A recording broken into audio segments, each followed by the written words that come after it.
I shoved my wet jacket onto the chair and stared at the empty kitchen.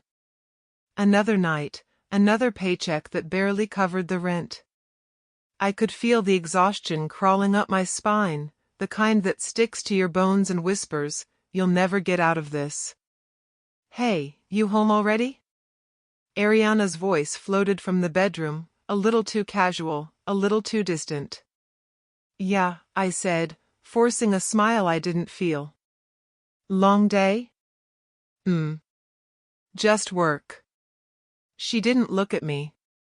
Just her fingers dancing across her phone screen. I set the coffee down and tried again. "You hungry?" I grabbed some takeout on the way. She glanced up briefly, her eyes polite but cold. "Thanks. I'm not that hungry."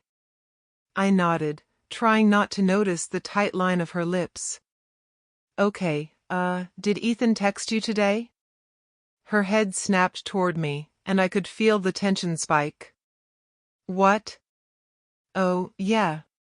He, asked about the project." Her voice trailed, unsure. "Project?" I asked, leaning against the counter. "You never talk about him. Are you guys?" I didn't finish, but the question hung like smoke between us. She shook her head, frowning. "No. We're just coworkers." I wanted to believe her, so I nodded. "Right. Just coworkers." But even as I said it, I could feel the chill growing in her tone, the invisible distance she was building. A week ago, she had kissed me on the forehead after a late-night walk and whispered, "No matter what happens, we'll get through it." Now, she barely touched me when I offered a hug. I cleared my throat, trying to lighten the mood. "Remember that little diner on 5th? Where we had those $5 pancakes?" Ariana's eyes softened for a moment, and I could almost hear her laugh. "Yeah, you kept spilling syrup on your shirt." "I still have the stain," I said, smiling. But the moment passed as quickly as it came. She went back to her phone. I dropped into the chair across from her, chest heavy. "I don't know. I feel like you're pulling away. Did I do something wrong?" She sighed, too deep for comfort. "No. It's not you. It's me." "Me?" I echoed, confused. "What do you mean?" I mean, I can't do this anymore. I can't be with someone who can't give me more." Her voice was flat, almost clinical, like she'd rehearsed it 1,000 times. I blinked, staring at her. "Give you more?" "More what?" "I thought we promised each other that, we'd stick together. Poverty, bad jobs, it didn't matter." Her eyes hardened. "It mattered to me. And Ethan, he can give me everything I've ever wanted. Stability, comfort, a future." I felt the floor drop out from under me. My throat tightened, my heart hammering like a drum inside my chest. "Ethan? He's your coworker." "Not anymore," she said, standing, pacing a little.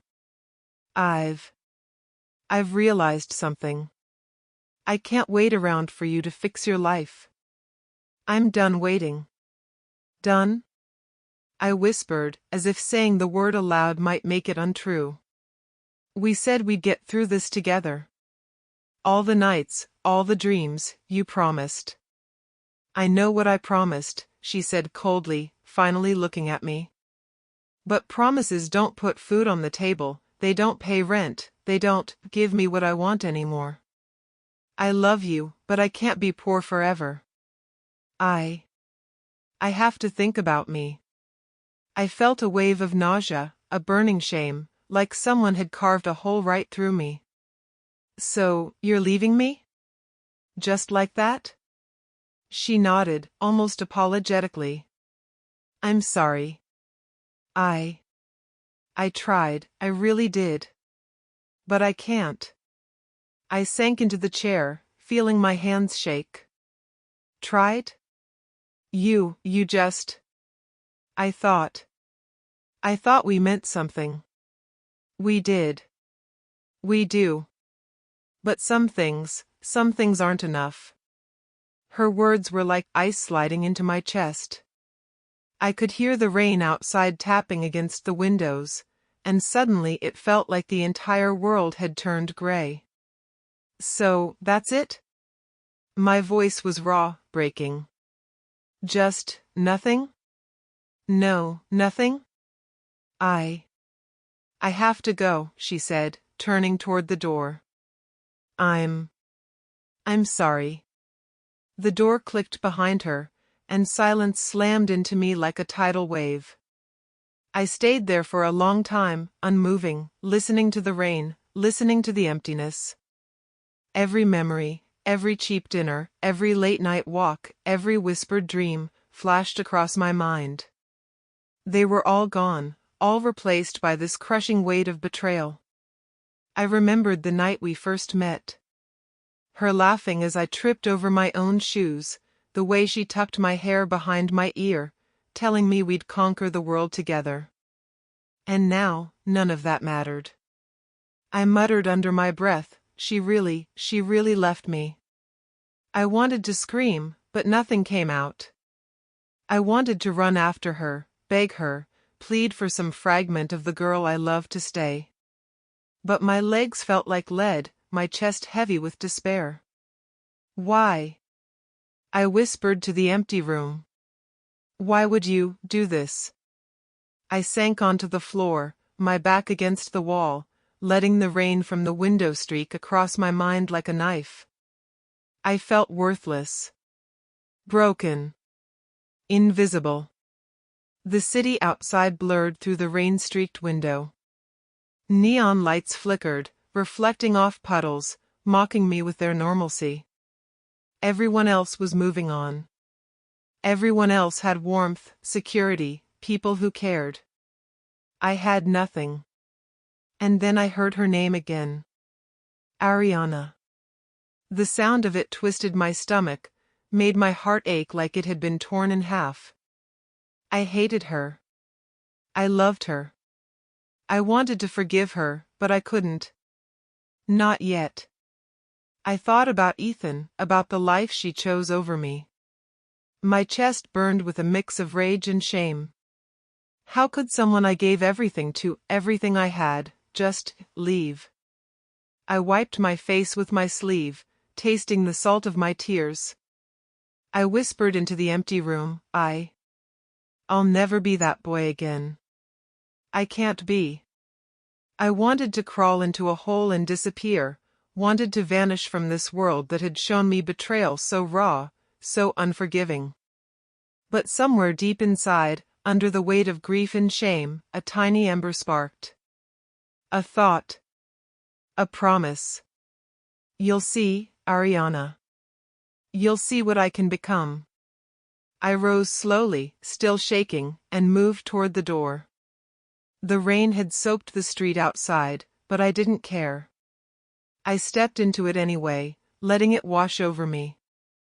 Let it carry some of the pain away. Or at least let it make me feel alive, even in my brokenness. I walked without direction, without thought, letting the city swallow me, letting the betrayal sink in. I had nothing, but I had myself. And that, I realized, was all I had left. I whispered to the storm, letting it hear my vow, I'll rise. I'll prove you wrong, every last one of you. The rain blurred my vision, washing away tears, blurring the lights, blending my heartbreak with the night. Every step I took felt like leaving pieces of myself behind, broken and scattered, but each step also made me stronger. Tonight, I was nothing. But tomorrow, I would become everything. I didn't go home that night. The rain soaked me through, the chill seeping into my bones, but it was nothing compared to the emptiness gnawing at my chest. I wandered the streets until my legs gave out near the old subway station, sitting on a bench and trying not to think about Ariana, about Ethan, about how completely my world had collapsed. "Rough night, huh?" a voice said from behind me. I turned to see an old man in a worn suit, leaning on a cane. His eyes were sharp, like he could see right through me. "You have no idea," I muttered. The man sat down beside me. "Oh, I think I do. Don't get me wrong, I've seen people lose a lot worse. But I can tell you, you're at a crossroads. You can stay here, or you can rise." I laughed bitterly. "Rise? You don't even know me." "Maybe not," he said, leaning closer. "But I can see potential. I can see a man who's broken, but not finished." I looked away, embarrassed, angry, ashamed. "I'm done. Everything I had is gone. The girl I loved, my dignity, even my apartment is almost gone. I'm nothing." "Nothing," he repeated. "Nothing is an opportunity in disguise. You think the world is cruel? It is. But cruelty doesn't destroy people, it tests them." I stared at him, skeptical. "And who are you, huh? Some homeless philosopher?" He chuckled, a dry, knowing sound. "No, boy. I'm someone who invests in people like you. People with brains, guts, and fire inside them. I can give you a chance. A real one. But it won't be easy. It will be grueling, it will be punishing, and it might break you before it makes you." I laughed again, shaking my head. "Why me? Why would you care?" He reached into his coat and pulled out a card, handing it to me. "Because I see something in you. Something I didn't see in anyone else tonight. You want a future? Call me tomorrow. If not, stay here and rot." I stared at the card, Raymond Industries, Mr. Raymond. I held it tightly all night, falling asleep on the bench, my wet clothes clinging to me, dreams haunted by Ariana's voice and the rain.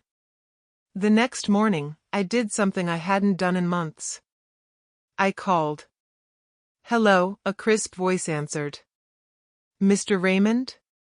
This is, the guy you met last night?" "Yes. Come to my office at 9. Don't be late. And dress properly," he said, hanging up before I could say anything else. I went home to my tiny, dim apartment, threw myself into a cold shower, and stared at the mirror. The reflection was a ghost of who I used to be. My eyes were hollow, my face pale. But beneath that, a spark had begun. Rage, grief, pride, a seed of something that refused to die. "All right, me," I muttered. "This is it. Either I fall, or I rise." The office was small but busy, people moving fast, typing, speaking in clipped tones. Mr. Raymond greeted me with a firm handshake. "You're late," he said. "Traffic," I muttered, trying to sound calm. He raised an eyebrow. "Excuses are for losers. You're not here to be a loser. You're here to learn." I nodded. "Yes, sir. I want to learn." "Good," he said, motioning me to a desk stacked with files. "Start by reading these. By the end of the week, I want summaries, ideas, and strategies. You'll be working under pressure. Mistakes cost money, and mistakes cost careers." "I understand," I said, swallowing hard. "You're not here to understand. You're here to dominate." I spent days submerged in numbers, charts, reports. My head ached, my hands cramped from writing and typing, my mind exhausted. But every night, I felt alive in a way I hadn't in months. The fire inside me, the one Ariana tried to snuff out, was rekindling. "You're improving," Mr. Raymond said one evening, leaning against the doorway. You're faster, sharper, but you're still soft. You care too much about people who don't care about you. Let that go. I swallowed. It's hard. I can't just forget. Forget? He laughed. No. You don't forget. You remember. You use it. Anger, pain, betrayal, it's all fuel. You've been beaten down. Good. Now turn it into power. I thought about Ariana, about Ethan, about the nights I cried alone on my kitchen floor. I'll try, I said, though my voice shook. Try, he scoffed. I don't want you to try. I want you to succeed. Completely. Brutally. Mercilessly. The following weeks were a blur of work and exhaustion. I barely slept, barely ate, barely thought of anything but learning, growing, surviving. I met Maya, an analyst assigned to help me. She was quiet, sharp, and annoyingly perceptive. You're not from around here, are you? She asked the first day, her eyes scanning my paperwork. No, I admitted. I'm not. You look like you've been running from something, she said. Or someone. I clenched my fists, holding back a surge of anger. Maybe I have. Her eyes softened slightly. Good. Don't let it destroy you. Let it make you better. Her words struck me, as if she had read my soul. I will, I said, my voice quiet but firm. As I grew stronger in knowledge and strategy, I couldn't help but check the news and social media. Ariana's pictures flashed across my feed, smiling with Ethan, dining in fancy restaurants, flaunting her new life. My stomach churned, and I felt the old hurt flare. But I also felt something else, determination. Look at this, I muttered to myself one night, scrolling through a photo of Ariana laughing with Ethan. You thought I'd stay down forever, huh? You thought I'd rot in that tiny apartment while you lived in comfort. Well, we'll see about that. Maya noticed my intensity. You're thinking about her too much, she said. I shook my head. No. I'm thinking about me. About what I'll do next. About what I deserve. She raised an eyebrow. And what's that? I smiled, cold and sharp. Everything. I deserve everything they tried to take from me. By the end of the month, I had memorized every report, every number, every weakness in the company structures I was studying. Mr. Raymond nodded at me one evening, satisfaction in his eyes. You're learning fast, he said. Faster than I expected. But speed alone won't save you. Vision will. And power will. You're ready to start testing it. I leaned back, letting the words sink in. Testing power. I thought about Ethan, about Ariana, about the life I'd been robbed of. A plan began to form, vague at first, but growing clearer every day. I won't fail, I said, almost to myself. No, Mr. Raymond said, smiling faintly. You won't. Because failure isn't an option for men like us. Now, go home. Rest. Tomorrow, the rail work begins. Walking home that night, I felt different. Not better. Not yet. But alive. Every step through the wet, crowded streets, every honking car, every passerby oblivious to my pain, it felt like fuel. Pain and betrayal were heavy, yes, but I could carry it. I would carry it. And one day, Ariana and Ethan would see just how far I'd come. I entered my tiny apartment, stripped off my wet clothes, and stared at the ceiling. My reflection in the window looked determined, even hardened. The boy who cried in the rain, who begged for love, who felt worthless, he was still there, but buried deep. And the man who would rise from that pit? He was only just beginning. The first morning I arrived at the office after a sleepless night, Maya was already at her desk, sipping black coffee and typing like a machine. She looked up at me, eyebrows raised. "You're late," she said, dry but amused. "I had a thing," I muttered, dropping into the chair across from her. My head was pounding, but I refused to show weakness. "I'm ready."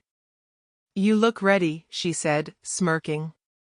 "Like a zombie who just discovered caffeine." I smiled faintly. "Better than looking like someone who's given up entirely." She leaned back, arms crossed. "You've been thrown into the deep end, you know that, right? Numbers, deals, strategy, it's all overwhelming at first." "I can handle it," I said. My voice was steadier than I felt. "I have to handle it." "You better," she said. "Because Mr. Raymond doesn't believe in babysitting failures." I nodded, already scanning the files he'd assigned me. Market trends, stock movements, company weaknesses, my mind absorbed every detail like a sponge, even as exhaustion clawed at me. "So," Maya said, tilting her head. "Do you think about her?" I froze slightly. "Ariana?" "Yes," she said bluntly. "I can see it in your expression. Every time you check the news, every time you mutter under your breath." I clenched my fists under the desk. I'm not going to let her distract me. I'm focused. That's all." "Sure," she said, a small smile tugging at her lips. "Focused. Pain's not distraction, you know. It's fuel. Don't waste it." I stared at her. "Fuel?" "Yes," she said. "Anger, heartbreak, humiliation, you've been through hell. You can let it bury you, or you can burn it into something stronger." I swallowed, the truth of her words settling into me. Stronger, yeah. That's what I want. The days bled into nights. I barely slept, barely ate, my brain racing constantly. Numbers, contracts, potential acquisitions, investment strategies, each task pushed me further than I thought possible. And Maya was there, silently correcting me, challenging me, forcing me to think 2 steps ahead. "You're rushing," she said one afternoon as I scribbled calculations across 3 sheets of paper. "Speed is useless if you make mistakes." "I don't care about mistakes," I snapped, more harshly than I intended. Immediately, I regretted it. "Then you care about failure," she said calmly, eyes piercing. "And that's okay. Just control it." I rubbed my face. I can't lose anymore. Not now. Not ever again." She nodded, quietly approving. "Good. Use it. Channel it." Late one evening, I stayed behind, alone, staring at graphs, thinking about the apartment Ariana abandoned, thinking about Ethan's smug grin, thinking about every night I spent wishing she would stay. She thought she could leave me behind, I muttered to the empty office. She thought I'd rot. She thought she'd never see me rise. "You'll see," Maya's voice startled me. She had returned from somewhere without my noticing. "And when you do, it'll be nothing like she expects." I turned to her, catching the spark in her eyes, the calm certainty that mirrored the one I was trying to cultivate inside myself. "I hope so," I said quietly. Weeks passed. My body ached from overwork, my mind was on fire from constant calculations, but each victory, every small insight, every correct prediction, every improvement, built me up. Confidence replaced self-pity, determination replaced despair. And I began to see the cracks in the companies we studied, the flaws Ethan had overlooked, the vulnerabilities that no one else cared to notice. "You're improving," Mr. Raymond said one evening, leaning against my desk. "Faster than I expected." "Thanks," I said, trying to keep the pride from showing too much. "But you're still soft," he added. "You care too much about people who don't care about you. Let that go." I can't just forget," I admitted. "You don't forget," he said sharply. "You remember. You use it. Pain is fuel. Weakness is poison. Right now, you have fuel." I nodded slowly, letting the words sink in.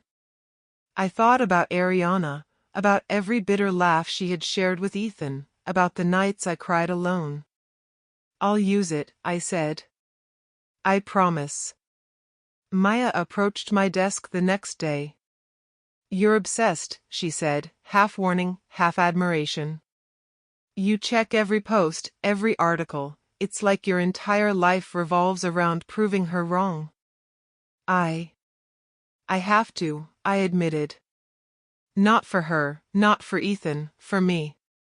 For the boy I was." She studied me for a moment. "And for the man you're becoming," she added softly. I smiled, faint and cold. "Exactly." We worked in silence for hours, the office emptying around us, the city quiet. But the fire in me never dimmed. Every lesson Maya taught me, every strategy Mr. Raymond pushed me through, every mistake I corrected, each was a step away from the broken boy Ariana left behind and a step closer to someone untouchable. "You're thinking too much," Mia said one evening. "You're planning, calculating, obsessing. You need balance." "Balance?" I laughed quietly. "I have no balance. Only forward." "Forward," she repeated, as if testing the word. "Then don't stumble. Every move counts." I nodded. "It will count. Every single one." The first acquisition I successfully predicted, it was small, just a minor company Mr. Raymond wanted us to evaluate, felt like climbing a mountain. I called it a victory, but it was more. It was proof. Proof that the boy who cried in the rain, the boy who had nothing, could fight back. Maya clapped lightly. "See? That wasn't so hard." I almost doubted myself," I admitted. "Doubt is for the weak," she said. "And you're not weak." "I'm not," I repeated to myself later, walking home through the dimly lit streets. "I'm not weak. I'm rising." At night, I couldn't sleep, thinking of the mansion Ariana flaunted with Ethan, imagining their laughter, their life built on my abandonment.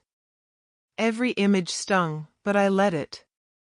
I converted pain into fuel, shame into strategy, heartbreak into ambition. "You'll see," I whispered to the empty apartment. "You'll see both of them. I'll rise in silence, and when I return, it won't be mercy I show. It'll be power." Maya's words echoed in my mind, "Use the pain. Let it make you better." By the time the month ended, I was no longer the boy who cried on a bench in the rain. I was calculating, observing, planning. I knew weaknesses in the market, in Ethan's company, in the world around me. And I knew I was ready to act. Mr. Raymond's office felt smaller than it used to, more like a proving ground than a workplace. "You're ready to start testing," he said. "Your potential is no longer hidden. The world will notice soon. Make them notice on your terms." "Yes, sir," I said, my voice firm, steady.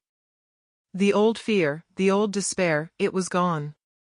In its place was focus, determination, and a growing hunger that nothing could kill. Walking home, I glanced up at the city lights reflecting off the wet streets. The boy who was abandoned and broken was gone. The man who would reclaim everything that was stolen from him was only just beginning. And Ariana, oh, she had no idea what was coming. The morning sunlight poured through the office windows, but I hardly noticed it. My mind was already racing ahead, calculating numbers, predicting moves, searching for weaknesses I could exploit. Maya sat across from me, calmly analyzing a report, her eyes sharp. "You're too quiet," she said, breaking the silence. "Something's brewing in that head of yours." "Just thinking," I said, keeping my tone neutral. "About next steps." "About her, aren't you?" she asked bluntly. I froze, fingers hovering over the keyboard. "No," I said quickly. "I mean, yes, in a way. But not like that. It's motivation, that's all." "Sure," she said, smirking. "Motivation fueled by heartbreak and betrayal. Classic." I rolled my eyes, but I couldn't hide the spark in me. "Whatever it is, it works." Mr. Raymond entered then, brisk and sharp. "Plans?" he demanded. I handed him a folder filled with calculations, projections, and strategy notes. "I've analyzed 3 potential acquisitions. Each has a weakness we can exploit, and all 3 can be leveraged to increase influence over rival companies." He skimmed the pages, nodding slowly. "Not bad. Faster than expected. But this is only the beginning. You're not here to play small." "I'm not," I said, confidence rising like a tide. "I'm ready for bigger challenges."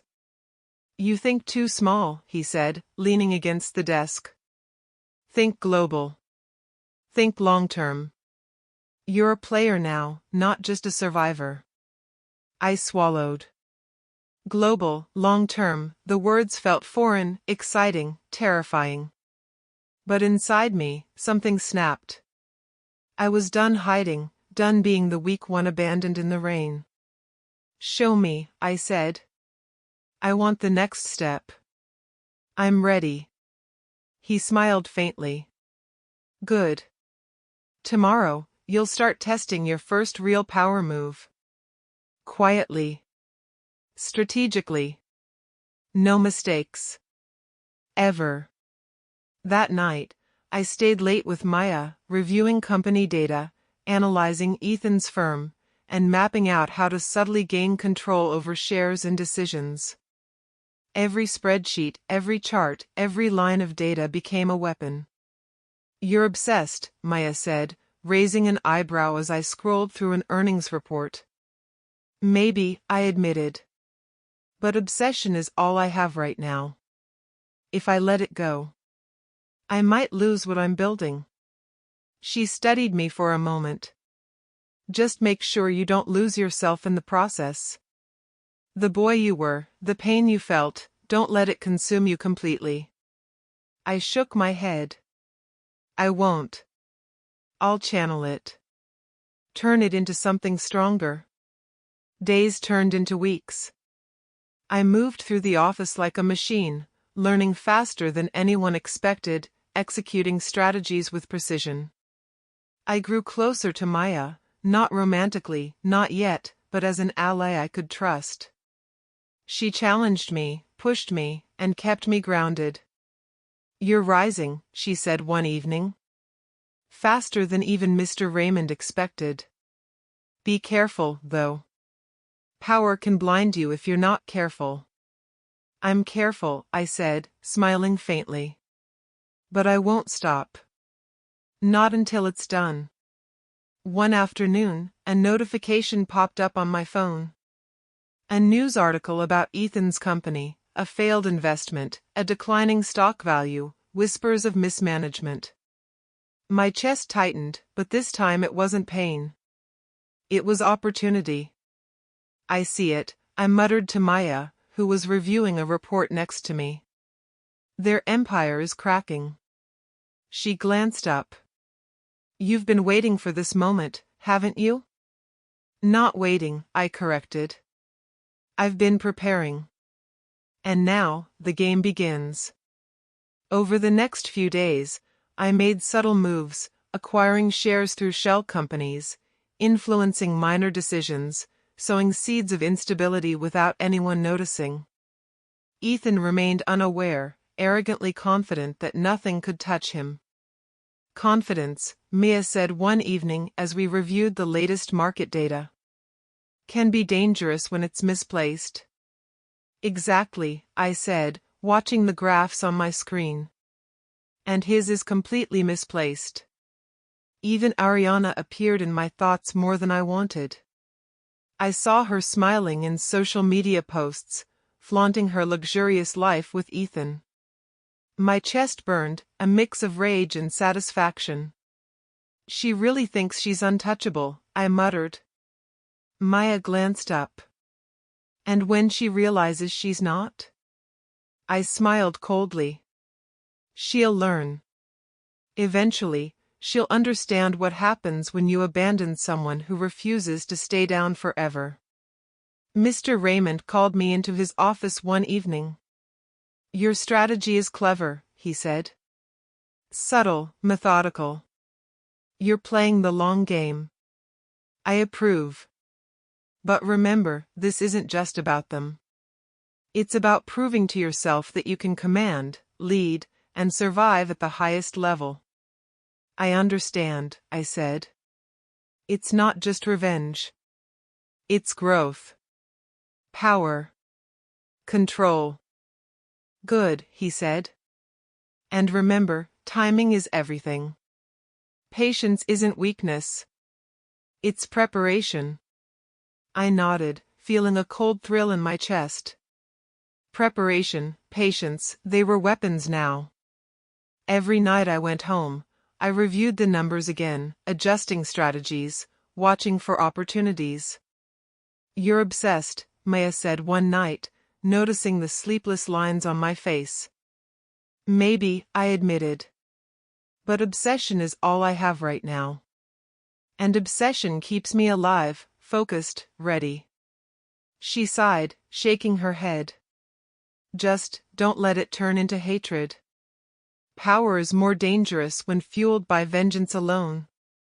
I won't, I said firmly. I'll use the pain. Not let it use me. Weeks passed. My control over the market grew, my influence expanded quietly, and Ethan's company began to falter more noticeably. Rumors of poor management, failed investments, and financial strain began circulating. I felt satisfaction, but it was different now, less about hurting them, more about realizing my own strength. One evening, as Maya and I worked late, she said, "You're different now. Focused, precise, unstoppable. But don't forget who you are underneath all this power." I haven't forgotten, I said. The boy I was, the pain I felt, it's all here. It's why I push so hard. Why I won't stop. She smiled faintly. Then keep going. But remember, the higher you climb, the harder the fall if you slip. I looked at her, a spark in my eyes. I won't slip. Not now. Not ever again. The following week, I finalized a major acquisition, small, almost invisible to the public, but it shifted the balance of power subtly in my favor. I watched the news, knowing Ethan's company would feel the ripple soon enough. He doesn't even know, I whispered to Maya. He thinks he's untouchable. She thinks she's untouchable. But they're both blind. You're careful, she said. That's why they don't see it coming. Yes, I said. And when they do, it will be too late. Every night, I lay awake thinking about the mansion Ariana flaunted with Ethan, imagining her shock, imagining her regret. Every plan, every calculation, every sleepless hour, everything was bringing me closer to the day she would finally realize what she lost. I'm not just rising, I whispered to the dark. I'm becoming unstoppable. Maya glanced at me one evening. And when that happens, what will you do? I smiled faintly, cold and determined. I'll watch. I'll wait. And I'll make sure they understand exactly what it means to abandon someone who refuses to stay down. The boy who was broken, abandoned, humiliated, he was gone. In his place stood someone stronger, sharper, and ready to take everything he deserved. And Ariana, she still had no idea what was coming. The day it started falling apart for Ethan was the day I realized patience could be more lethal than rage. I sat in my office, Maya beside me, watching the newsfeed scroll through the latest market updates. See that? I said, pointing at the screen. Stock dropped another 3%. They're bleeding, and they don't even know why. Maya leaned in, squinting. You set this up quietly, subtle moves, minor acquisitions, and it's hitting them hard. Impressive. I smiled, but it was cold. Impressive isn't the word. It's inevitable. Their arrogance is their weakness. Do you ever think about confronting her? Ariana? Maya asked, cautious. No, I said quickly. Not yet. Let her see it. Let her feel it. She needs to understand the consequences without me spoon-feeding them to her. You're going to enjoy that a little too much, aren't you? She said. Maybe, I admitted. But it's not about enjoyment. It's justice. Poetic, slow, undeniable justice. Later that afternoon, my phone buzzed. It was a message from Ariana. Can we talk? It's urgent. Please. I stared at it, my fingers hovering. The old me would have run to her, begged her to explain, maybe even forgiven her. The new me? I smiled faintly. I'll reply, I whispered.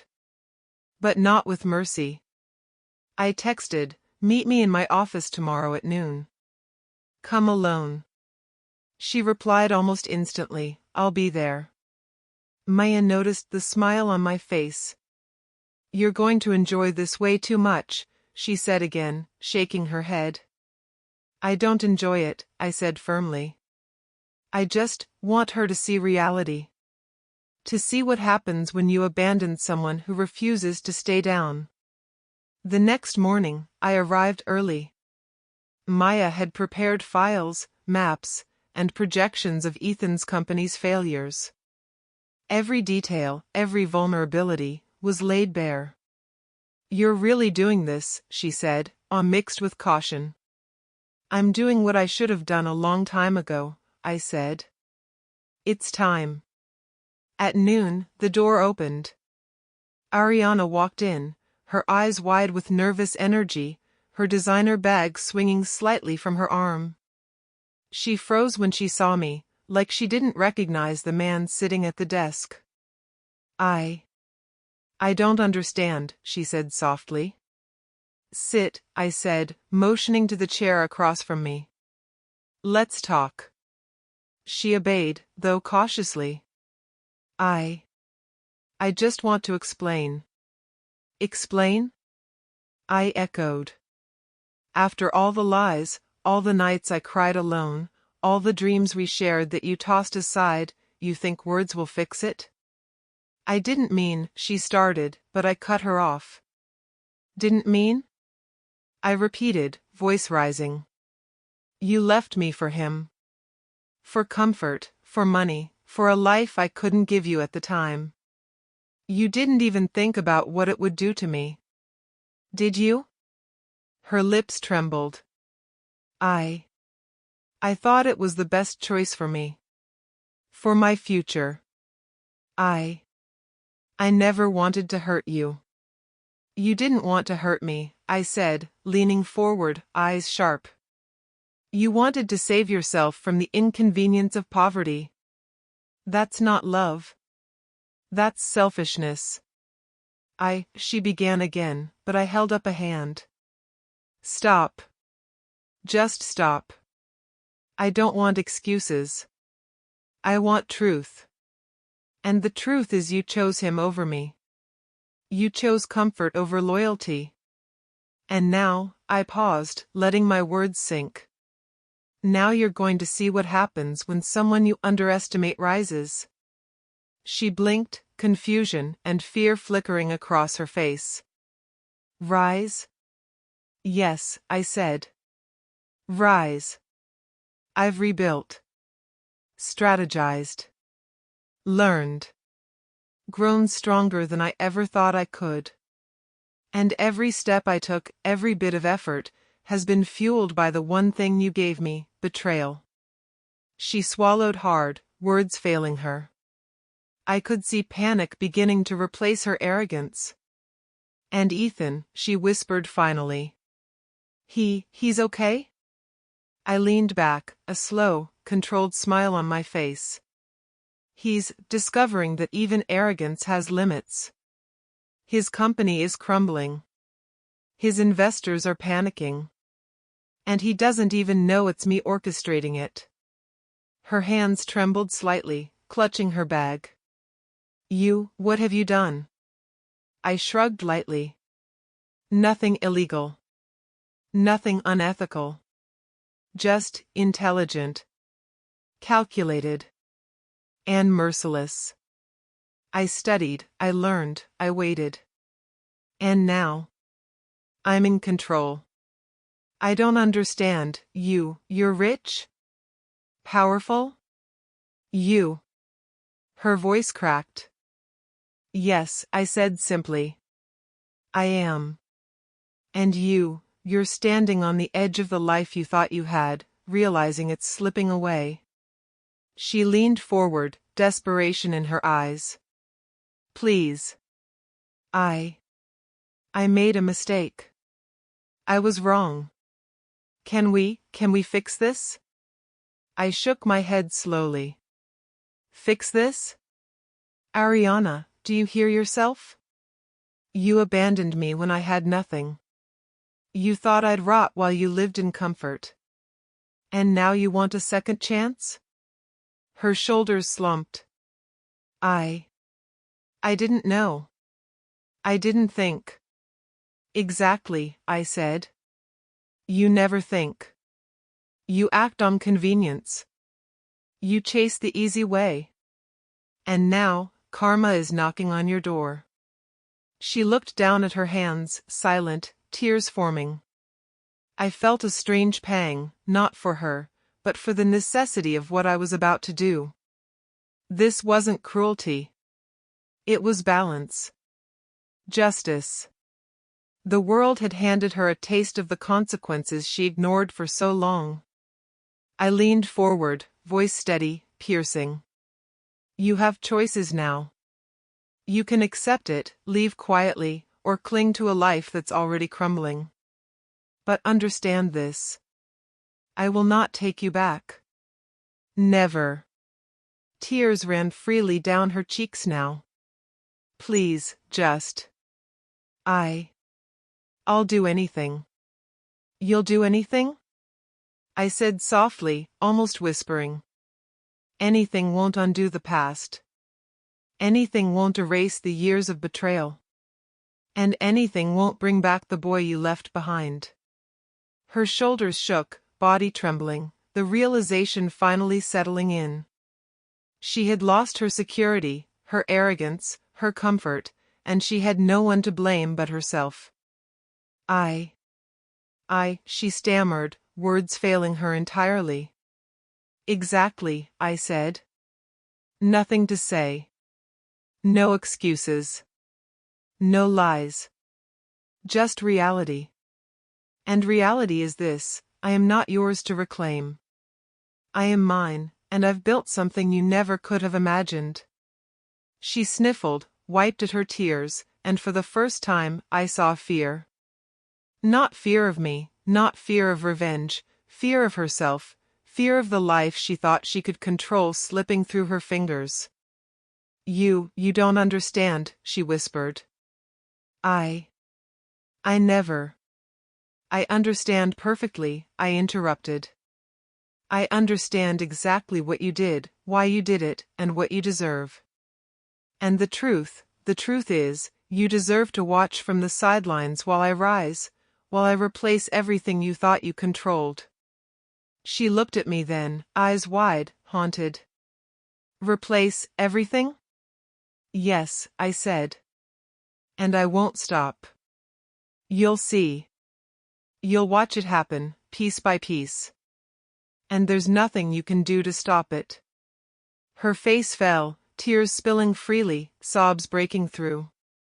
She had finally realized what it meant to abandon someone who refused to stay down forever. I leaned back, letting the moment stretch, letting the silence sink into her, into me. I wasn't cruel, I was just complete. I had rebuilt myself from the ground up. And this was the proof. Do you understand? I asked quietly. She nodded, unable to speak. Her tears were her answer. Good, I said. Now leave. Learn from it. Change if you can. But never come back.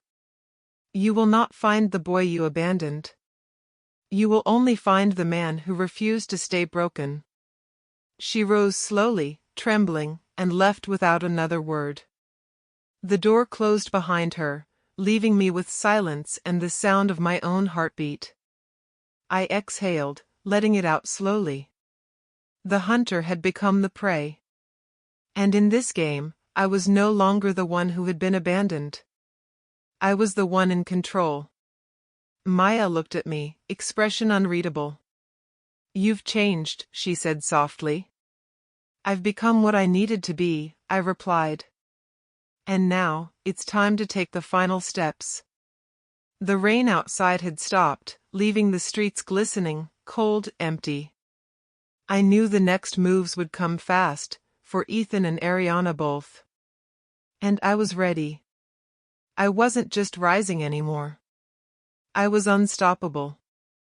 I drove through the city streets, the skyline cutting sharp angles against the twilight. Every turn brought me closer to the life Ariana had flaunted without a second thought. And tonight, she was about to see just how far I'd come. Maya rode beside me, silent, her eyes scanning the streets. You really want her to see all of this? She asked quietly. Yes, I said, fingers tightening on the steering wheel. She needs to understand what she lost. She needs to see it with her own eyes. Don't let it consume you, she warned. This isn't about proving something to her. It's about showing yourself what you've built.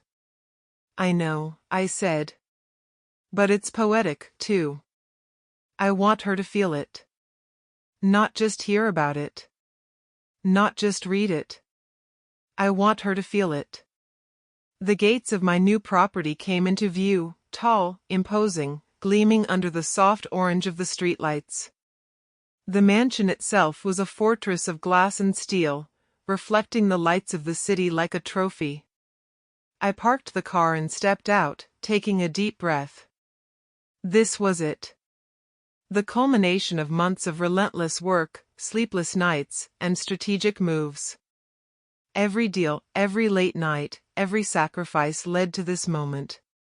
You ready? Maya asked. I nodded. Always.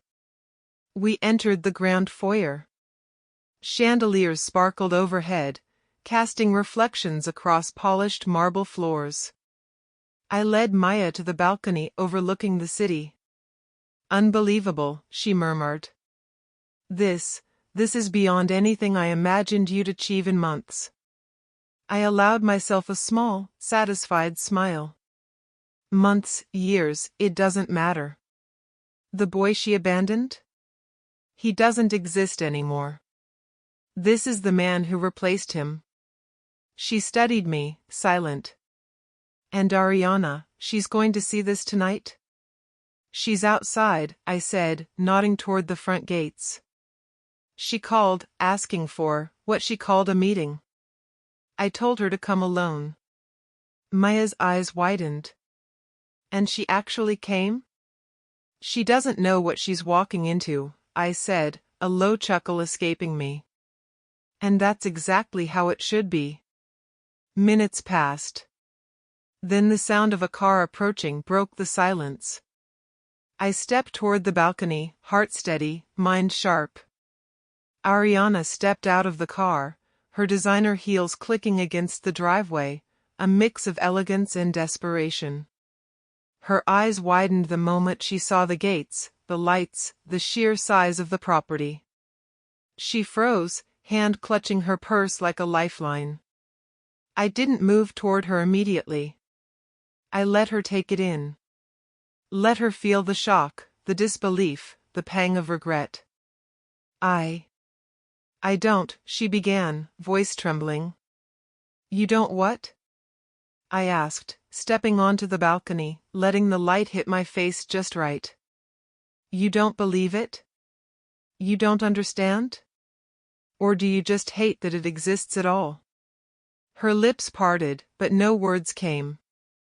The arrogance she once carried so easily was gone, replaced with a mixture of fear and awe. This, she whispered, taking a hesitant step forward. This is yours? I nodded. Every bit. Every late night, every sleepless hour, every strategy, it all led here. And you thought leaving me was your smart move. You thought I'd stay down forever. Her shoulders slumped, the confidence she flaunted in the past shattered. I didn't realize. Didn't realize? I echoed, voice calm but cutting. You left me for a life you thought was better. You abandoned someone who loved you, who trusted you, who believed in you. And now you see what I've built without you. Her hands trembled, clutching her purse tighter. I didn't know it would happen like this. I thought you'd stay. Stay? I repeated. Stay broken? Stay weak? Stay miserable? That's not me. I'm not that boy anymore. I'm not the one you could control or abandon. I'm me. Stronger. Smarter. In control. Tears welled in her eyes, but I could see the flicker of fear beneath them. The realization was dawning slowly, like watching someone recognize a storm rolling in too late to escape.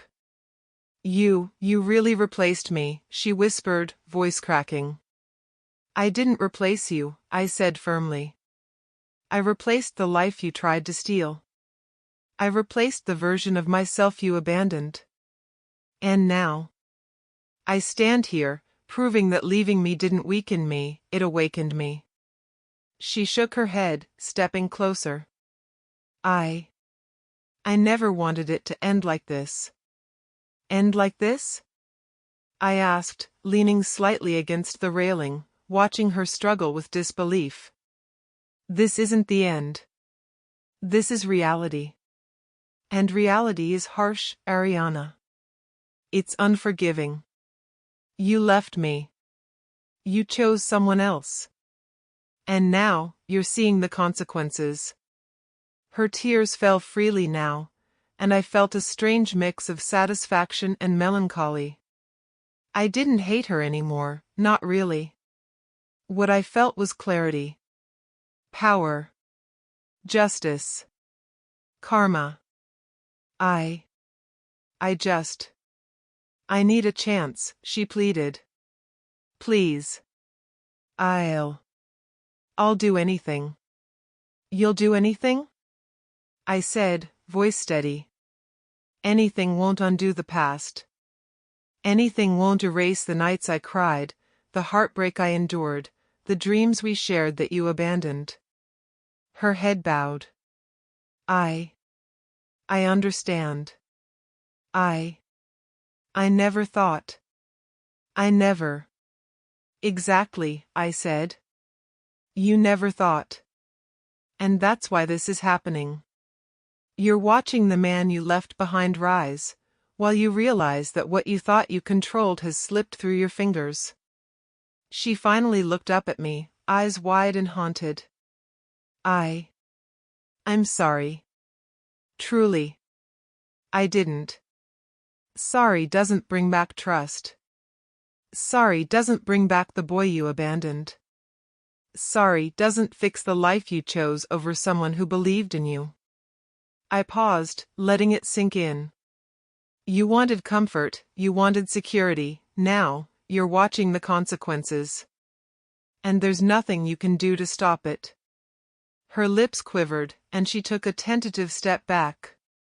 I can't believe this. I don't understand. You will, I said softly, almost kindly. Eventually.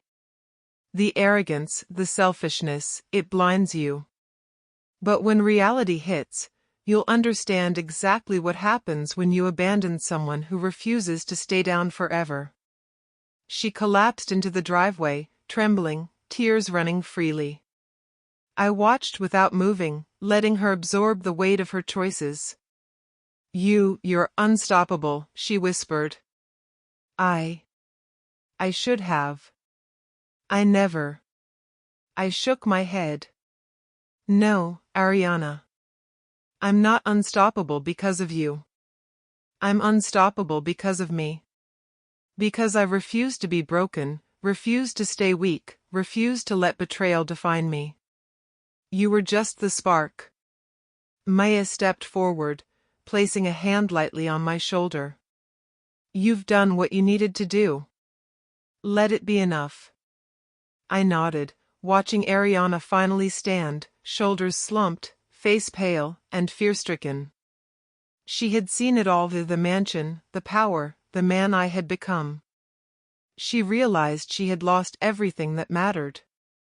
Leave now, I said quietly, voice calm but firm. Go home. Learn from this. And remember, you can't take me back. You never will. She nodded, silent, and turned toward her car, every step heavy, burdened by the gravity of her choices. I watched her leave, and finally, I allowed myself a deep breath.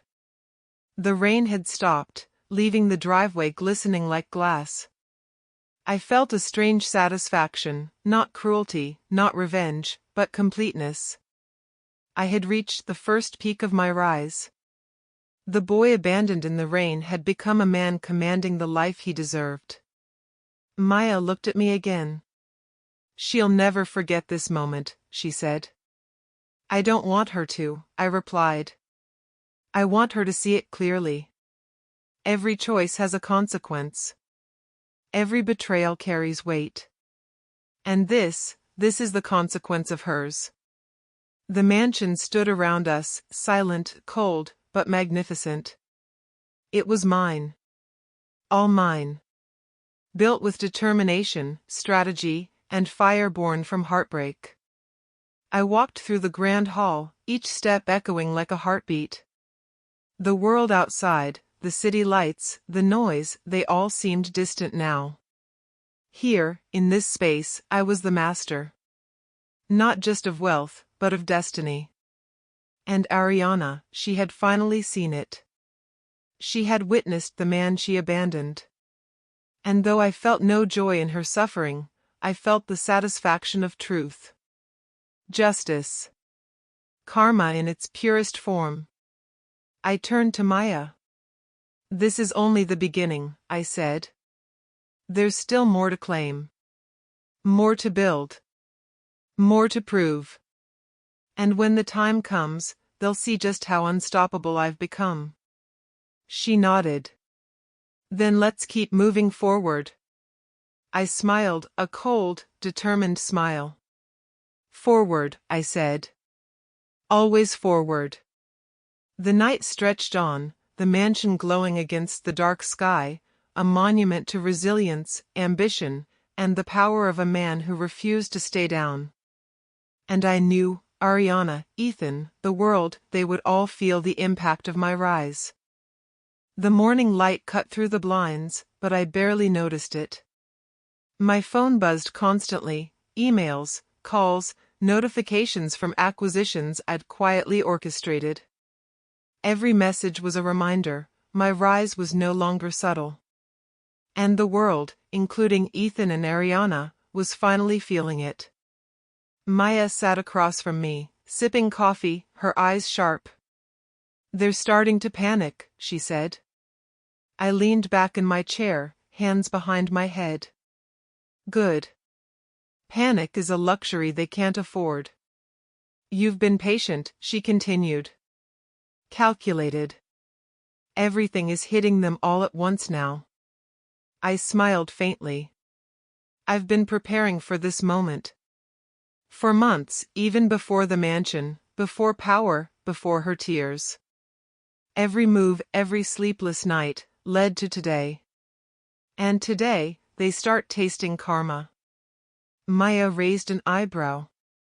Karma? You make it sound like a weapon. It is a weapon, I said, voice calm but deadly. And they don't even see it coming. The first sign was subtle, a leaked report showing Ethan's failed investments, quietly circulating among key stakeholders. The stock value dropped another 5%. Investors whispered. Employees panicked. And Ethan? Still smug, thinking the market's volatility was coincidence. I watched the screen, a controlled smile forming. See that? I said. The cracks are forming. He still thinks it's luck, chance, mismanagement. He doesn't know it's me. Maya leaned closer. And Ariana? She's watching, I said. She called a few hours ago. I ignored it. Let her stew. You really enjoy this, don't you? She asked, half teasing, half concerned. It's not enjoyment, I corrected. It's satisfaction. The kind that comes from justice finally catching up. By noon, Ethan's office was a flurry of chaos. A missed call here, an angry investor there. Rumors of instability spread through the industry like wildfire. And Ariana? I knew she was monitoring every detail, desperate for some sign that she could reclaim what she thought she lost. She's going to see it all, I said, scrolling through the latest financial reports. Every mistake she ignored, every choice she made, it's all unraveling. And she'll realize she had no idea what she abandoned. Maya's eyes narrowed. Do you ever wonder if she'll break? Completely? I shook my head. No. She'll survive. She'll learn. But she'll never forget. That's the point. The first direct contact came in the evening. Ariana's name flashed on my phone. I ignored it. Seconds later, another message appeared. I can't believe this, how, please. I chuckled softly. She's panicking. Good. Let her. Let her feel it fully. Maya leaned over. Do you want to reply? No, I said. Not yet. Silence amplifies realization. It makes her confront every choice she made. The next morning, news outlets picked up minor financial shifts. Headlines were subtle, but enough to alarm Ethan's circle. Company reports unexplained losses, investors concerned. Ethan stormed into his office, slamming doors, calling meetings, demanding explanations. He had no idea I'd orchestrated the subtle moves that caused it.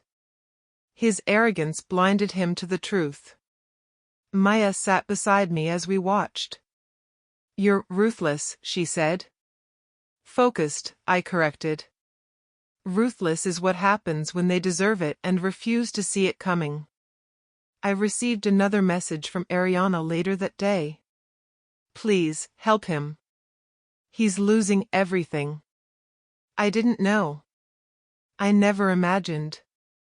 I stared at it, expression unreadable. She thinks I'll save him, I murmured.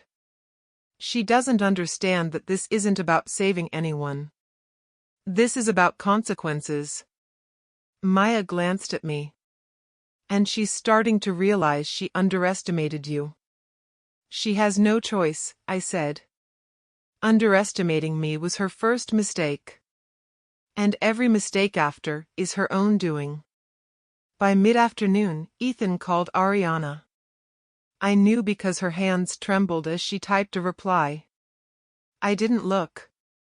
I just watched the pattern unfold: panic, desperation, denial. They're unraveling, I whispered to myself. Every thread, slowly, beautifully, unraveling. Maya smiled faintly. And you're the one pulling the strings. Not pulling, I said. Guiding. Subtlety is key. They'll think they're in control, and that illusion will shatter completely when it's too late. Ariana's messages grew more frantic. Please. We. I don't know what to do, help him. I leaned back, letting the tension build. No. She needs to face reality. Ethan is his own architect of downfall. She only built the anticipation of regret. Evening came, and with it, the first direct confrontation. Ariana appeared at my mansion, trembling, tears streaking her makeup, shoulders shaking with desperation. I can't watch this anymore, she said, voice cracking. He's losing everything, please. I don't know what to do. I let her take a moment, letting the weight of her words and her presence sink in. You don't know what to do? I asked calmly. You had years to act. You chose to leave, to abandon, to betray. Now you watch helplessly. And your helplessness, it's a consequence of every choice you made. Tears fell freely. I never wanted this. I thought I was doing what I needed to do, please. I can't lose him, too. You won't, I said softly, almost gently. But not because of you. He's responsible for his own life. You, however, you're witnessing karma firsthand. And it's relentless. I'm sorry, she whispered. I never thought. I didn't realize. Exactly, I said, voice steady, eyes locking on hers. You never realized. You never thought. And now, you're seeing the cost. She dropped to her knees, trembling, and I watched without moving. Not out of cruelty, but because this was the natural order. The boy abandoned in the rain had become a man commanding the storm, and the world, including those who betrayed him, was finally paying attention. Ethan, she sobbed. I need to help him. You can't, I said. You can't fix what you broke. You can't rewrite history. All you can do is witness it. And perhaps, learn. Her tears fell, body shaking, sobs echoing in the mansion's grand hall. She had lost control, lost arrogance, lost security. And she was facing the harshest truth: the man she abandoned was untouchable now. Maya placed a hand lightly on my shoulder. It's happening exactly as you planned, she said softly. Yes, I said. And it's only the beginning. The world they thought they controlled is crumbling. Every move they made, every lie they believed would protect them, is falling apart. And they can't stop it. Ariana finally lifted her head, eyes red and haunted. You did all this?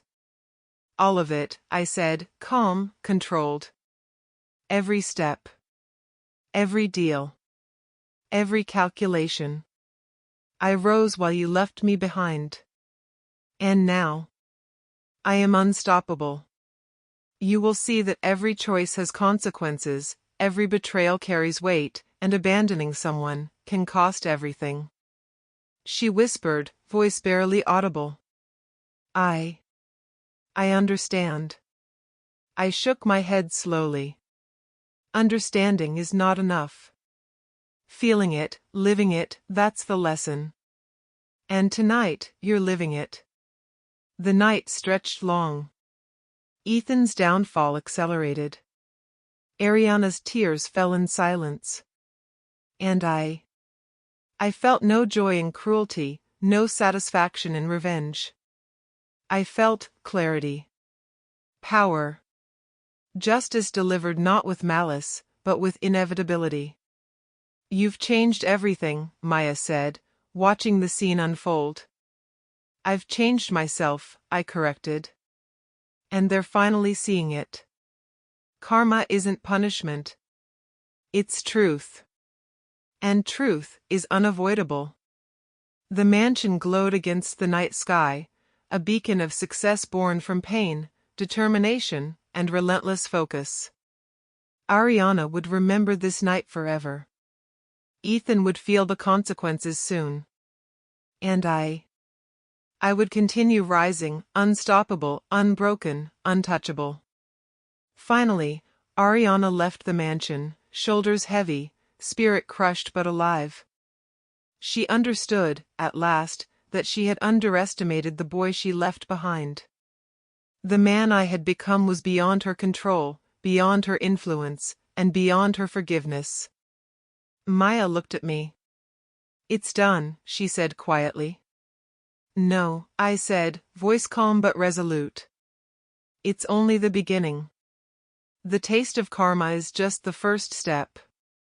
And soon, they'll understand everything they lost, everything they underestimated, and everything I've become. The city lights flickered below, reflecting on the polished floors, on the walls of the mansion, on the quiet satisfaction of a man who refused to stay broken. And I knew, deep in my chest, that the next steps would come quickly. Ethan and Ariana would feel every move, every calculated shift, every consequence of their arrogance. I wasn't just rising anymore. I was executing destiny. The morning air was crisp, the city below bustling with life as usual, but I felt nothing but focus. Today wasn't about patience or preparation, it was about execution. The final pieces of the game were in place, and everyone who had ever doubted me would see exactly who I had become. Maya sat across from me in the study, reviewing the final reports. Everything is set, she said, eyes gleaming. The acquisitions, the market shifts, the exposure to Ethan, it's all ready to go live. I leaned back in my chair, fingers steepled, a calm smile on my face. Good. Then it's time they understood the full weight of their choices. Ariana will see the complete picture. Ethan, he'll feel it. And anyone else who thought I was weak or disposable, they'll witness it too. Maya shook her head lightly, half in awe, half in caution. You've come so far. The boy abandoned in the rain, he's gone. And this man, he's unstoppable. Yes, I said, voice low but firm. I am unstoppable. Not because I wanted revenge, but because I refused to stay broken. And now, the world will see it. By noon, Ariana arrived at the mansion once again. She looked nervous, her designer outfit impeccably pressed, but her eyes betrayed fear, confusion, and desperation. She had learned from the previous encounters. Her arrogance was gone, but her panic was sharper than ever. I don't understand, she stammered, stepping cautiously into the foyer. Everything has changed. How did you? I gestured to the grand hall, letting her take in the full magnitude of the mansion, the cars in the driveway, the private helipad visible from the balcony. It's all mine, I said calmly. Built from the ground up. Every deal, every strategy, every sleepless night, every ounce of effort turned into this. Her lips trembled. I don't know what to say. I never. Don't say anything, I interrupted. Just look. Look at what happens when someone refuses to stay broken. Look at what happens when the boy you abandoned becomes the man you can no longer control. Her hands shook as she clutched her bag. I thought I could just. I didn't realize. You didn't realize, I echoed. And now you're learning. Everything you thought you controlled, everything you believed was untouchable, is crumbling because you abandoned loyalty, honesty, and trust. Ariana's eyes welled with tears, but I could see the flicker of fear beneath them. This wasn't just panic, it was clarity dawning too late. You really replaced me, she whispered, voice cracking. Completely. I nodded. Not just you. I replaced the life you thought you could manipulate. I replaced the version of myself you left behind. And now, I stand here, stronger, smarter, untouchable. She fell silent, body trembling, the weight of her choices finally hitting her fully. You're incredible, she said finally, almost in awe. I never imagined, how could I, how did you? I didn't imagine, I said softly, leaning against the railing. I built. I planned. I worked while you abandoned me. I rose while you chased comfort. And now, you're witnessing the result. Her lips quivered, and she finally knelt, sobs breaking free. I can't. I don't deserve. You don't, I said, voice calm but cutting. Not forgiveness. Not trust. Not a second chance. You only deserve to witness the consequences of your choices. You wanted comfort, security, and control. Now, you see what happens when you abandon someone who refuses to stay down forever. She buried her face in her hands, shaking, overwhelmed. Every ounce of arrogance, every delusion, every false confidence shattered completely. I watched without moving, not cruelty, not pride, but because this was inevitability realized. Maya placed a gentle hand on my shoulder. It's done, she said softly. She's seen it all. The mansion, your power, your rise. There's nothing left for her to fight. No, I said quietly. She'll never forget. But it's not about her. It's about proving to myself that I can rise, rebuild, and replace everything I lost, and anyone who doubted me. I walked her through the hall, showing her the technology, the design, the strategy behind every detail. Her eyes widened at every turn. I never, how? You underestimated me, I said. You left me in the rain, thought I would stay broken, thought I would rot. But I didn't. I grew. I learned. I rose. And this is the life I built without you. Her hands shook, clutching the edges of a marble table. I made a mistake. I don't. I can't believe it. You'll believe it soon enough, I said. But it's not for me to justify myself to you. It's for you to understand the consequence of leaving someone capable behind. Ariana's voice trembled. I don't know what to do, everything I thought I had is gone. I didn't. You didn't think, I said. Exactly. And now you're learning. Every choice has consequences. Every betrayal carries weight. And you are feeling it fully. Tears ran freely now. She couldn't hide them, couldn't mask her fear and regret. And I didn't want her to. This wasn't about pleasure, it was about clarity, justice, and truth. I can't take it back, she whispered. No, I said. You can't. And you shouldn't. You abandoned the boy I was. You cannot reclaim the man I became. You only witness what happens when someone refuses to stay down forever. Her sobs filled the hall. She looked up, red-eyed and trembling, and finally whispered, I understand. I finally understand. Yes, I said softly, leaning forward slightly. You understand. And now, you leave. Learn from this. Live with it. And remember, abandoning someone who truly believed in you carries consequences that cannot be undone. She rose slowly, every movement heavy, burdened with regret and realization. I watched her leave the mansion, watched her retreat into the city she thought she could control, and finally, the silence returned. Maya turned to me, eyes serious. And just like that, it's over? No, I said quietly. It's beginning. The mansion, the power, the rise, it's only the beginning. But this moment, this is the proof. The boy I was is gone. The man I am, unstoppable. The city lights glimmered below, reflecting off the polished floors of the mansion. I walked through the hall, each step echoing like a heartbeat, steady, controlled, measured. Every decision I had made, every sleepless night, every sacrifice, had brought me here. I've replaced the past completely, I whispered, almost to myself.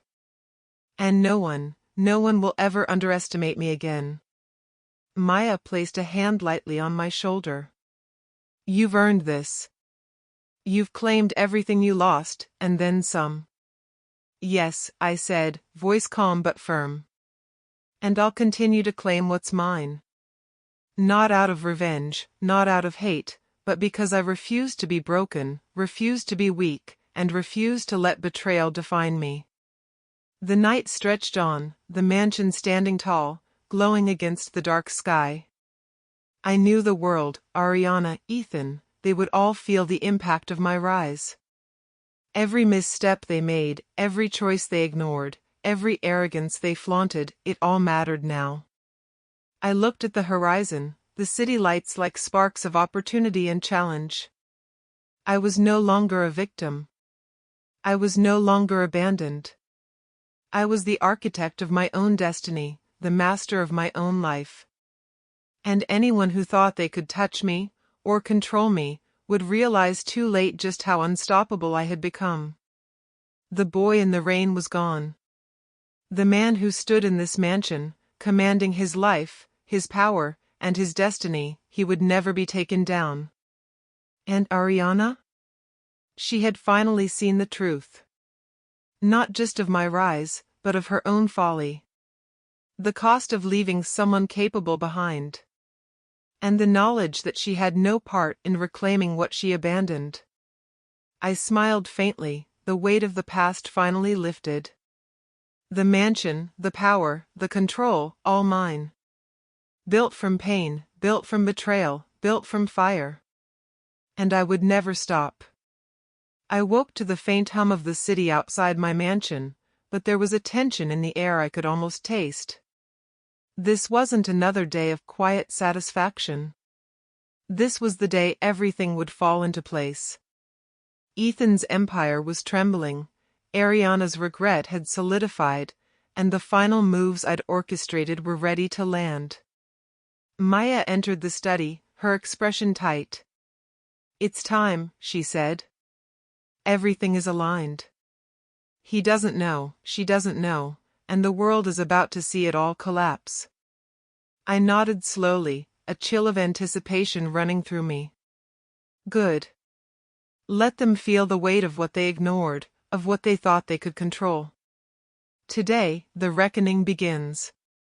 She hesitated. Are you sure you want to do this in person? She's fragile. He's arrogant. The confrontation could. Fragile or not, I interrupted, voice calm but steel-edged, they underestimated me. They believed they could rise while I remained broken. Today, they'll learn that assumption is fatal. By mid-morning, Ariana appeared at the gates again. She looked pale, tense, like a bird trapped in glass. Her heels clicked nervously as she approached the mansion, her designer purse swinging from her arm, hands trembling slightly. I had to see it, she whispered, stepping cautiously into the foyer. Everything, the mansion, your power, it's unreal. How?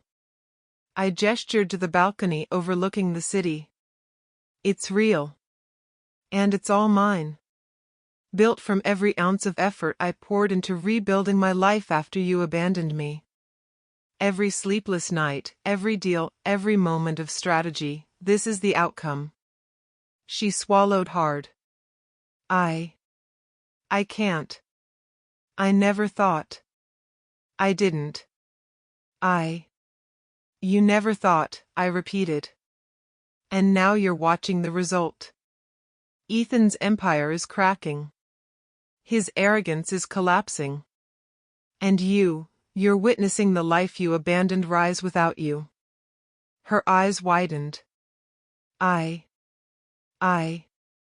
need to help him. I can't watch him fail completely. I shook my head.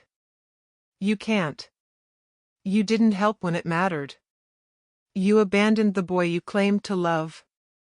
Now, you watch the consequences, and you realize that your actions, or inactions, have a price.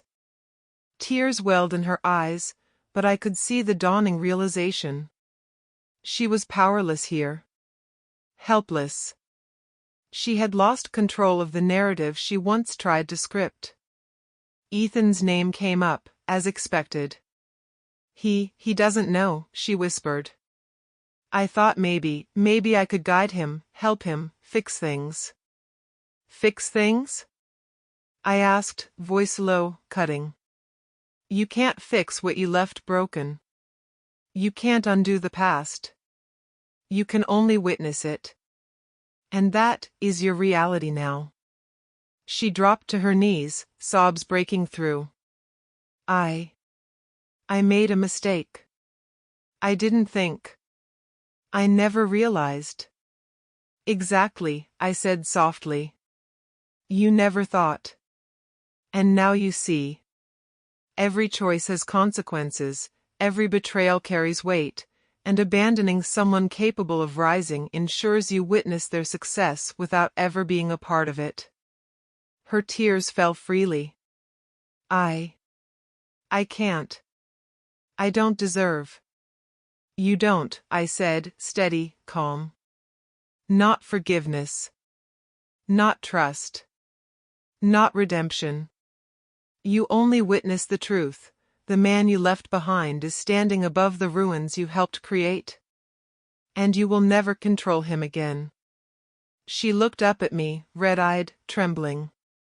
You've replaced everything, completely. Yes, I said, voice soft but unwavering. I replaced the life you abandoned. I replaced the boy in the rain. And the man I became is untouchable. She shook her head, stepping back, collapsing against the marble railing. I don't understand, how could you? I didn't stay broken, I said simply. I didn't wait for someone else to save me. I rebuilt, I strategized, I rose. And now, the consequences of your abandonment are manifesting before your eyes. Her hands trembled, clutching at the railing. I thought I could manipulate things, control him, save Ethan. You thought wrong, I said, voice calm, precise. Ethan's downfall is not my gift to you. It's the natural outcome of arrogance, greed, and mismanagement. You only witness it because you left me behind. You only feel helpless because you abandoned loyalty and trust. Her sobs were quiet now, shuddering breaths breaking the silence. I understand, she whispered. I finally understand. Yes, I said, stepping closer, voice firm but not cruel. You understand that you can't reclaim the past. You understand that betrayal leaves scars not just on those you hurt, but on yourself. You understand the cost of abandoning someone capable of rising. She nodded weakly, tears running freely. I never thought it would come to this. I. You never thought, I repeated. Exactly. And now, you witness the result. The boy abandoned in the rain is gone. The man you see now is unstoppable. And you are powerless. Ethan's downfall had begun weeks ago, but now it accelerated visibly. Investors pulled out, employees whispered rumors, and his arrogance crumbled publicly. Ariana received updates she couldn't ignore, panic building with every call, every headline. I don't know what to do, everything is falling apart, she whispered. Exactly, I said, voice low but firm. The consequences are real. The world you thought you could manipulate is collapsing. The life you abandoned is thriving. And there's nothing you can do to change it. She finally sank to the floor, body trembling, defeated. Every ounce of control, every illusion of power, every hope she carried, shattered. She had no hand in my success, no ability to influence it, no recourse. She could only feel the weight of her choices. Maya watched quietly, expression unreadable. It's complete, she said softly. The reckoning is here. Yes, I said, voice steady. The reckoning is complete. The betrayal, the arrogance, the abandonment, all have consequences. And they're witnessing it now. I turned to Ariana. Leave now. Take what you've learned. Carry it with you. Live with it. And remember, abandoning someone who refuses to stay broken ensures you see them rise without ever being a part of it again. She nodded weakly, sobs still breaking through, and moved toward the exit, shoulders slumped, spirit crushed but alive. She understood at last. She had lost her chance, and the boy she left behind had become a man beyond her control. I watched her leave, and finally, the silence returned. The mansion, the city below, and the life I had rebuilt surrounded me. I had replaced the past completely. I had executed the final moves of the plan.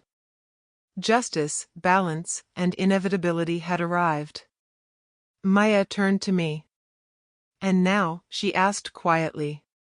Now, I said, voice calm, I continue. I continue building, growing, rising. The boy abandoned in the rain is gone. The man who stands here, unstoppable, untouchable, has only just begun. The mansion was silent except for the faint hum of the city. Outside, the world would feel the ripple effects of Ethan's downfall. Ariana would live with her regret. And I would continue my rise, unstoppable, unbroken, and fully in control of my destiny. You've done it, Maya said, voice almost reverent. Every step, every plan, executed perfectly. Yes, I said. And it's not just about them. It's about me. About proving that I am capable, that betrayal cannot define me, and that abandoning someone capable ensures their rise is witnessed by those who doubted them. The lights of the city reflected across the mansion's polished floors. I walked through the hall, every step echoing like a heartbeat, steady, measured, unflinching. I had replaced the past completely. The boy I had been, the one abandoned, broken, defeated, was gone. The man I had become, as strategic, powerful, unstoppable, stood tall, the master of his destiny. And anyone who had ever doubted me, abandoned me, or underestimated me would witness it. Ariana, Ethan, the world, they had all felt the weight of their choices. And now, as the sun set, casting a golden glow across the mansion, I allowed myself a faint, satisfied smile. I had replaced the past. I had risen from betrayal. And I would never stop.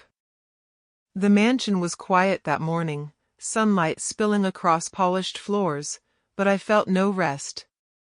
Today wasn't about power, deals, or wealth. Today was about closure, the final understanding that the past no longer had a hold on me. Maya walked in, carrying 2 cups of coffee. "It's strange," she said softly, "how calm everything feels now. The chaos is gone. The reckoning is done." I nodded, taking the coffee. Yes. But calm doesn't mean complete. Closure doesn't happen instantly. It comes slowly, as understanding finally sets in for everyone, including me. She studied me carefully. "Do you feel satisfied?" I shook my head. Not in the way people expect. Satisfaction would be cruelty or revenge. This is understanding. I built my life, my power, my strength. I replaced the boy who was abandoned. And now, I need to make peace with what that cost me emotionally. Just then, the doorbell rang. My heart didn't race. I knew who it would be. Ariana. She wouldn't leave without confronting the truth one last time. Maya glanced at me. "Do you want me to handle it?" "No," I said, setting my cup down. It's time I faced her fully, once and for all. I opened the door. Ariana stood there, shoulders tense, eyes red, lips trembling. She looked smaller somehow, diminished by the weight of her regret and the reality she had ignored for so long. I had to see you one last time," she whispered. I need to understand. I need closure." I stepped aside. "Then come in. But know this, I'm not the boy you left behind. I'm the man who replaced him completely. And nothing you say can change the past." She entered hesitantly, glancing around the mansion, taking in the life she abandoned. Her lips trembled. I didn't realize.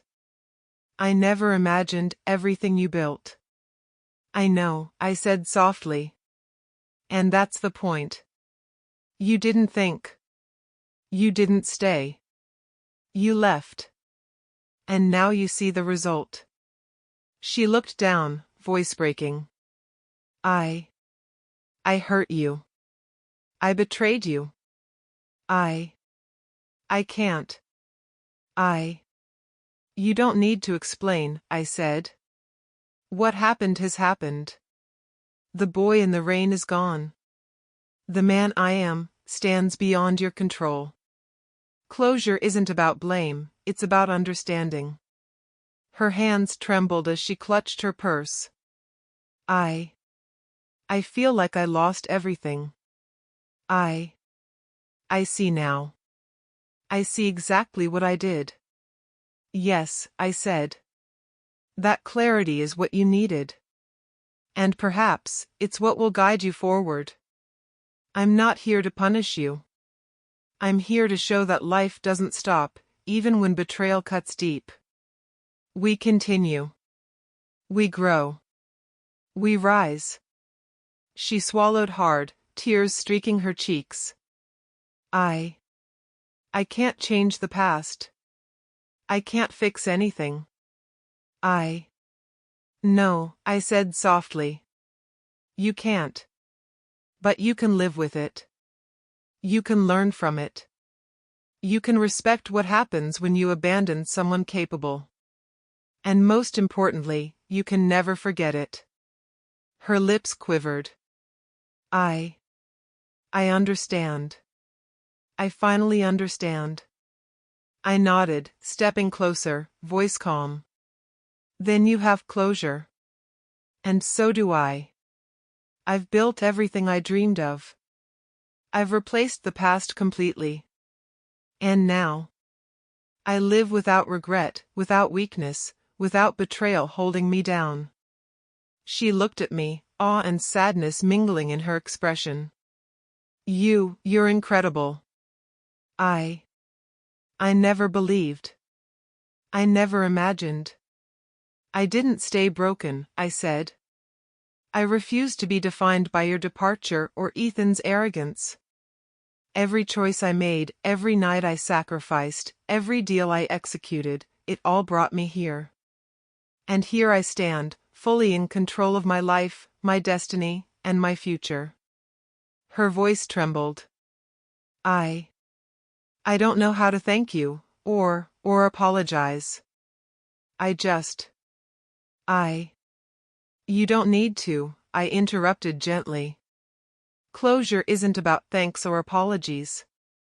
It's about understanding. You understand now. I understand now. And we both move forward, carrying the lessons, not the pain. She sank onto a nearby sofa, finally allowing herself to breathe, to face the truth fully. I've never felt so powerless, but I understand completely now. I sat across from her, still calm, still composed. That's all that matters. Understanding. Recognition. Acceptance. You don't need to dwell on it. Just carry it forward, and let it guide your actions. Her lips quivered as she looked down. I can't undo the past. I can't. No, I said softly. You can't. And you shouldn't. You live with it, learn from it, and respect the consequences. That's all life asks of you. The silence stretched between us, but it wasn't uncomfortable. It was a quiet acceptance. The mansion, the power, the rise, the fall, they all existed now as lessons, not weapons. Finally, she spoke, voice trembling but clear. I'm sorry. Truly. I never realized. I didn't understand.